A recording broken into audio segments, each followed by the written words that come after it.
خواتین و حضرات، اب اس جلسے کا دوسرا دلچسپ پہلو جو ہے اور دوسرا جو سیشن ہے وہ سوالات و جوابات کا سیشن ہے۔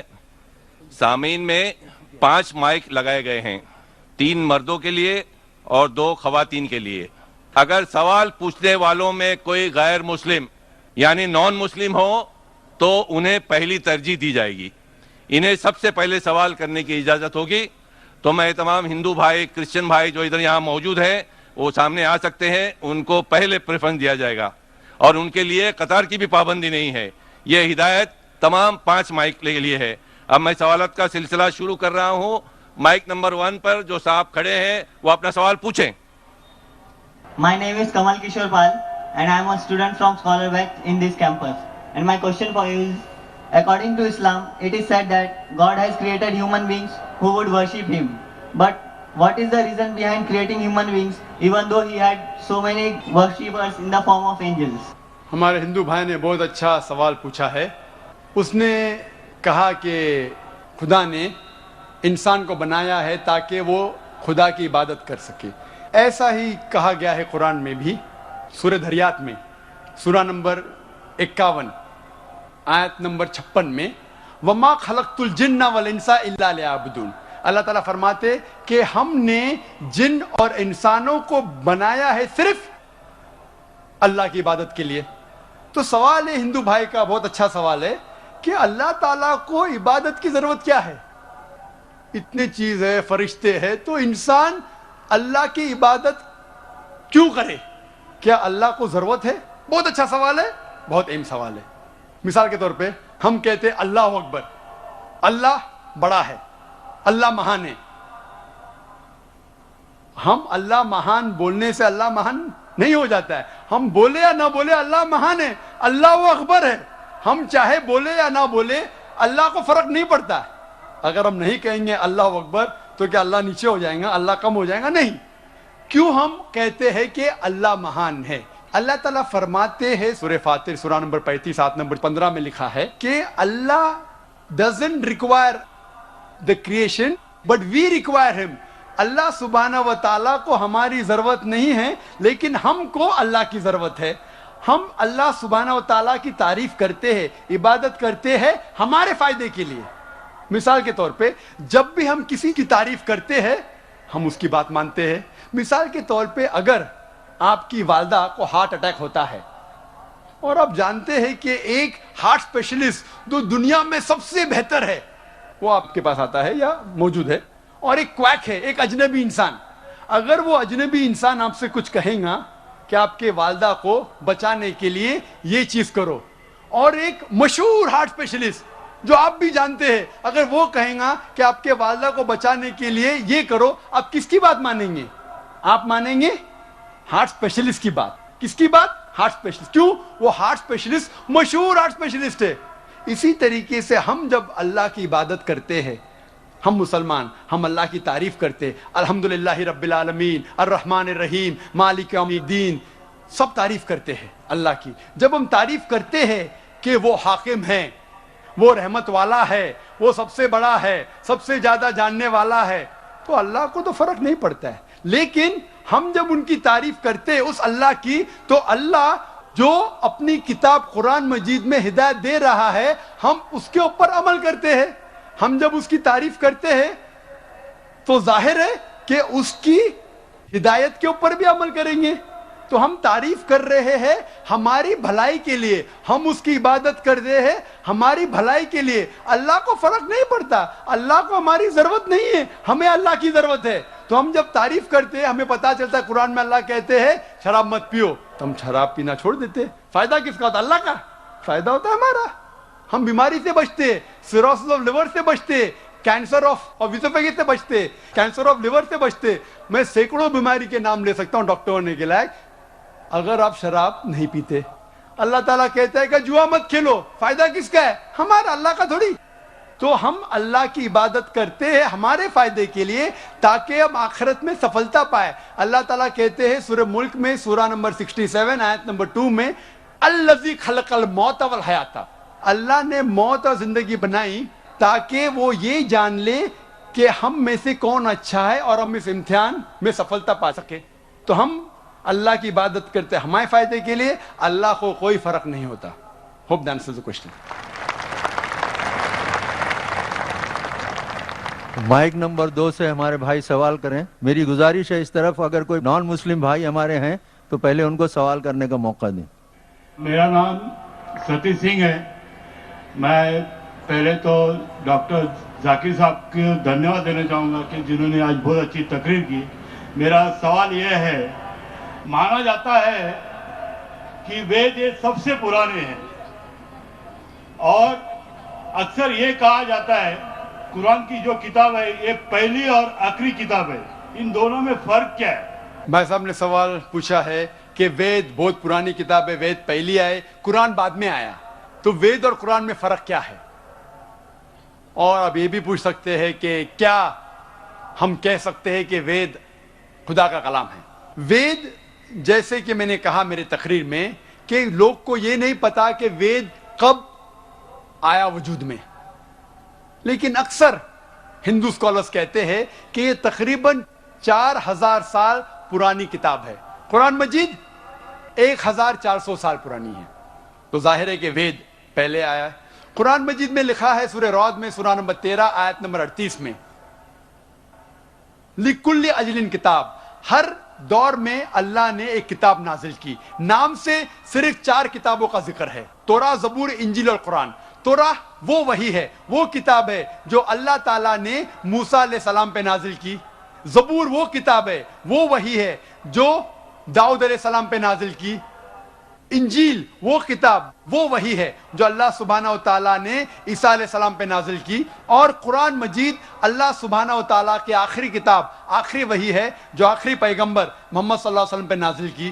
لیکن نام سے صرف 4 کتابوں کا ذکر ہے قرآن میں, لیکن قرآن میں لکھا ہے کہ اللہ تعالیٰ نے کئی کتابیں بھیجی, صحف ابراہیم اور کئی کتابیں. تو آپ کا سوال ہے وید اور قرآن میں فرق کیا ہے؟ جتنے بھی کتابیں قرآن مجید کے پہلے آئے وہ صرف اپنے لوگوں کے لیے آئے تھے, اور وہ سارا پیغام جو کتاب میں لکھا ہے اس کتاب میں وہ محدود تھا صرف ایک وقت کے لیے. مثال کے طور پہ انجیل نازل کیا اللہ نے عیسیٰ علیہ السلام پر, صرف تھا بنی اسرائیل کے لیے, سارے انسانیت کے لیے نہیں تھا. لیکن کیونکہ قرآن مجید آخری کتاب ہے اللہ کی, وہ صرف مسلمانوں یا عربوں کے لیے نہیں, سارے انسانیت کے لیے ہے. پہلا نقطہ یہ جاننا چاہیے کہ وید کا ذکر قرآن میں نہیں ہے لفظ سے. یہ کہا گیا ہے کہ ہر دور میں کتاب آئی, تو ظاہر ہے کہ ہندوستان میں بھی شاید کوئی کتاب آئی. کون سی کتاب ہے ہمیں نہیں پتا. وید کا ذکر نہ قرآن میں ہے نہ صحیح حدیث میں. لیکن اسی لیے میں یہ نہیں کہہ سکتا ہوں کہ وید خدا کا کلام ہے, 100% نہیں کہہ سکتا ہوں, کیونکہ نام سے وید کا ذکر قرآن میں موجود نہیں. میں یہ کہہ سکتا ہوں کہ ہو سکتا ہے, میں بھی وید خدا کا کلام ہے, ہو سکتا ہے, نہیں بھی ہو سکتا, مجھے نہیں پتا. لیکن اگر وید اللہ کا کلام تھا, اگر مان لو بحث کے طور پہ, if we agree for sake of argument, کیا وید خدا کا کلام ہے, تو صرف وہ اس وقت کے لیے تھا اور ان لوگوں کے لیے تھا, آج کے لیے نہیں. آج ہمیں ماننا چاہیے آخری کلام, آخری کتاب قرآن مجید میں. وید اگر مان لو خدا کا کلام تھا بھی تو صرف اس وقت کے لیے تھا اور ان لوگوں کے لیے تھا. اور جتنے بھی کتابیں قرآن مجید کے پہلے آئے اس میں ملاوٹ ہو چکی ہے, چاہے وہ بائبل ہو, چاہے وہ وید ہو. ہندو دھرم کے اسکالرز کہتے ہیں وید میں بہت ملاوٹ ہے, وید میں کئی چیزیں ہیں جو میں مان نہیں سکتا صحیح ہے, کتنے ان سائنٹیفک چیزیں ہیں, کانٹرڈکشنز ہے. تو میں ڈاکٹر ہونے کے لحاظ سے یہ نہیں مان سکتا ہوں, یہ غلطیاں خدا کے نام پہ نہیں لکھ سکتا ہوں. میں نے میرے تقریر میں صرف وید کی اچھی باتیں بیان کی, جو باتیں قرآن سے ملتی ہے.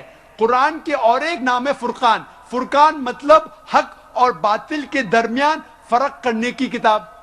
تو جو چیز قرآن سے ملتی ہے ہمیں کوئی اعتراض نہیں ماننے کے لیے کیا یہ پورشن, یہ بھاگ وید کا